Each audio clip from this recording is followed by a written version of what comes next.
Hürmetli vatandaşım, leksimizden devamı kulak selam. Amerika-Cumhur münasebeti kandak geziliş gerek ve kandak yığıştırılışı gerek. Ameliyatı Asya'da kayıtı muvazinetleştirici siyaseti Prezident Obama'nın en mühim siyaset mirasıdır. Asya'da kayıtı muvazinetleştirici stratejisi mühim 3 kattan boyunca gevdilinir. Diplomatiya katılımı Prezident Obama hükümeti Şarkı Asya'da rayını bolgan münasebetni qadirlaydi.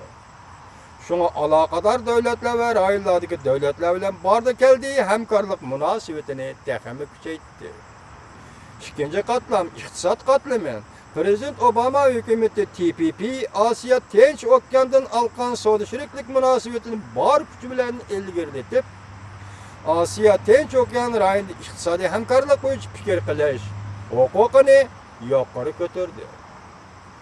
Üçüncü, harbiy iştabi xatarligi cihette, başta sözlегендek, Amerika Qo'shma Shtatlari hükümeti Asya Tinch Okyan rayını bolupmu G'arbiy Tinch Okyan rayını harbiy ishlar bo'yicha o'rinlashtirish elib bordi.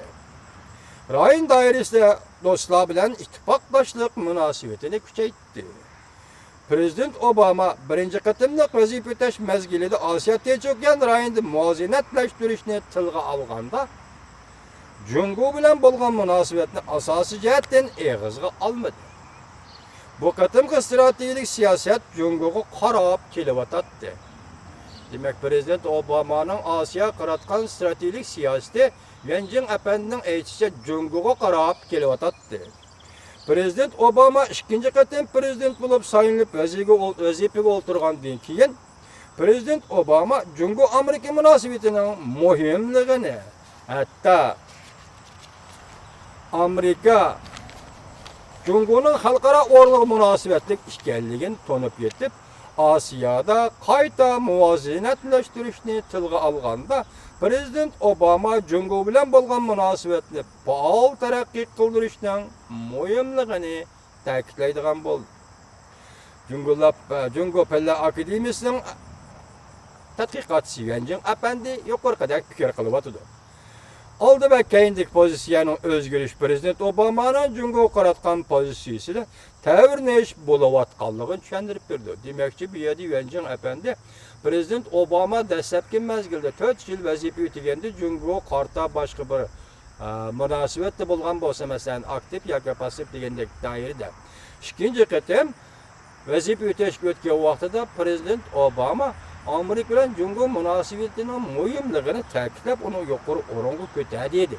Yoki hamkorlashish yoki so'zlashish haqida suhbat qurish degandek.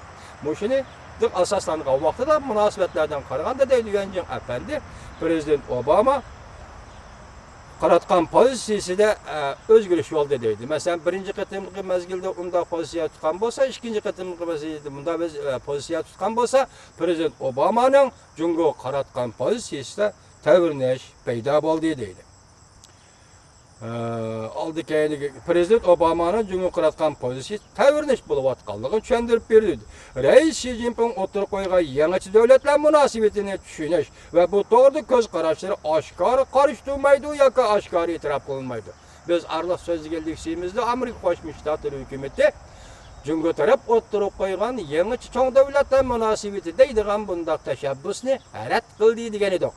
Makale ilgirkilikte aytganda bu 7. ayının 10. gündeki makale dostlar seliştirip fikir tefekkür kılıbası bulur.